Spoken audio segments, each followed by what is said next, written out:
Nous sommes avec Philippe Neuze, directeur de la Maison du Tourisme du Parc des Canaux et Châteaux. On le rencontre à l'occasion de la présentation du thé des chats. Mais c'est peut-être l'occasion aussi de parler plus globalement de la promotion de la Maison du Tourisme du Parc des Canaux et Châteaux. Alors finalement, la création d'un thé, la création d'un produit local, ça devient presque une habitude pour les maisons du tourisme.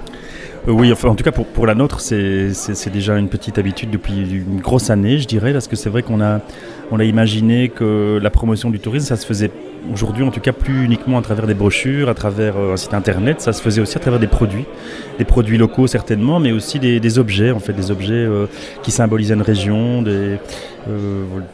mettre l'effigie d'une région sur un sac, créer une petite figurine, voilà, qui symbolise la région. Travailler aussi avec des créateurs qui vont mettre en avant ici, par exemple, on a mis des boucles d'oreilles avec un rappel d'éléments du carnaval. Donc voilà, on a créé toute une boutique et un shop au niveau de la Maison du Tourisme, et le thé fait partie aussi de ces produits. On a lancé cette initiative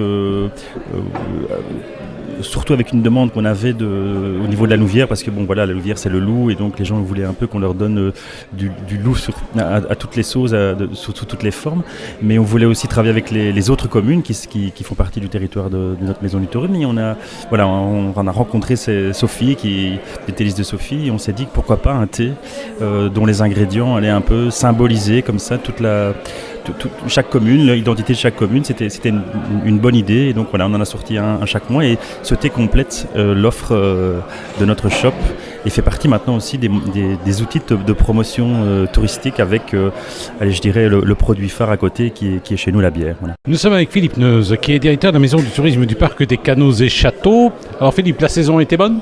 Ou elle continue ? Mais je dirais que maintenant il n'y a plus de fin de saison. Non, pour nous en tout cas pas de fin de saison, parce qu'on est vraiment sur un territoire où l'offre touristique est,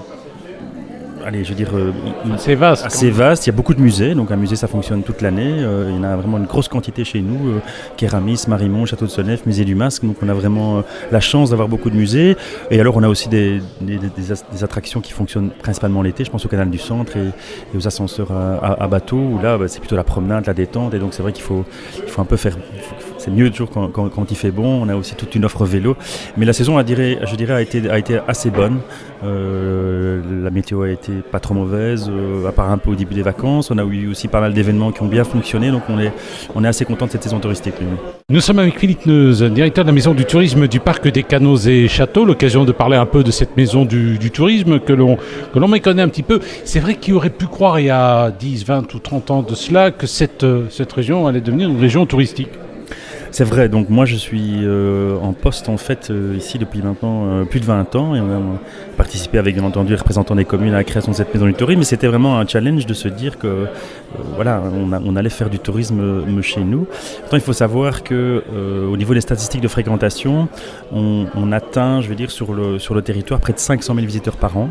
Donc c'est principalement des touristes d'un jour, donc ce sont les touristes qui fréquentent, c'est un recueil qui se fait sur base des entrées payantes dans les attractions, dans les musées. À ça, il faut aussi ajouter tous les gens qui fréquentent les événements. Je pense par exemple à un festival comme le festival de Ronquières, le carnaval de Binge, le carnaval de Louvière. Donc si on augmente tout ça, on a vraiment un nombre de visiteurs très très impressionnant qui dépasse le million de visiteurs par an. Et donc ça, c'est vraiment un gros capital. Maintenant, ce qu'il faut, c'est capitaliser sur cette masse de visiteurs pour les faire rester.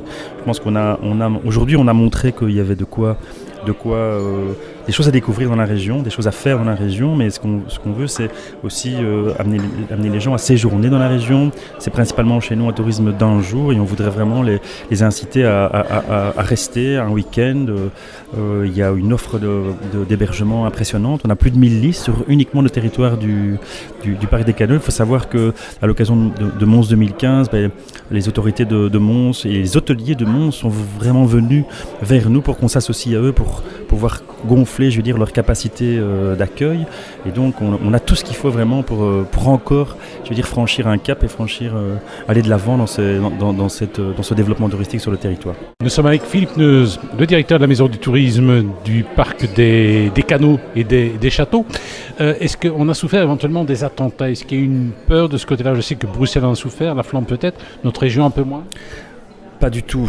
Je dirais peut-être qu'au contraire, peut-être que je veux dire, les gens ont peut-être plutôt fui les grandes villes et ont plutôt se sont dit peut-être que c'était plus tranquille chez nous, je sais pas, mais en tout cas chez nous on n'a pas du tout souffert de ça. Il y a eu pour l'organisation d'événements à un moment donné aussi je crois que c'était les événements en France. Quelques mois plus tard, on a organisé le carnaval chez nous. Donc mais il n'y a pas eu vraiment de fuite du tourisme. Oui, non, voilà. Et les choses après se sont un peu tassées. Je crois que la vie a continué, mais chez nous, en tout cas, ça n'a eu aucun impact. Non. Nous étions avec Philippe Neuze, directeur de la maison du tourisme du parc des Canaux et Châteaux. Tout n'est pas parfait, tout est perfectible. J'imagine qu'il y a des projets. Oui, bien sûr. Donc nous, l'actualité pour l'instant, c'est un peu un changement au niveau de notre territoire. Donc il faut savoir que le paysage des maisons du tourisme en Wallonie a changé cette année en 2016. Et donc on s'agrandit puisque la commune de Binge, en fait, qui n'était pas chez nous, qui était au Val de Sambre, a rejoint la maison du tourisme du parc des Canaux et Châteaux. Et donc avec cette commune qui est importante parce que je veux dire, elle a 2 patrimoines de l'UNESCO, le beffroi et le carnaval de Binge, avec un formidable musée, le musée du Masque. Donc on va encore, je veux dire, apporter une offre beaucoup plus importante à nos touristes. Et donc voilà, l'objectif c'est vraiment de travailler sur le développement de l'image du territoire, conforter vraiment cette idée que cette région a un patrimoine important.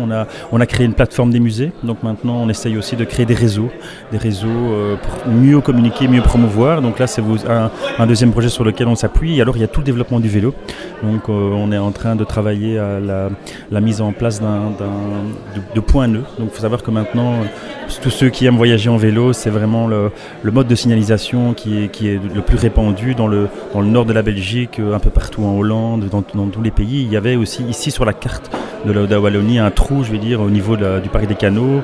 Tout le Tournésie, toute la Flandre est vraiment bien répartie avec un maillage de points nœuds important. Et donc, grâce à l'IDEA, grâce à la Fédération du tourisme de la province de Hainaut, on a créé un schéma d'implantation de ces points nœuds et on va aller à la rencontre des communes dans quelques semaines pour peut-être, j'espère, dans les mois à venir, mettre ce maillage sur le terrain et encore accroître la possibilité d'avoir des visiteurs potentiels supplémentaires sur le territoire.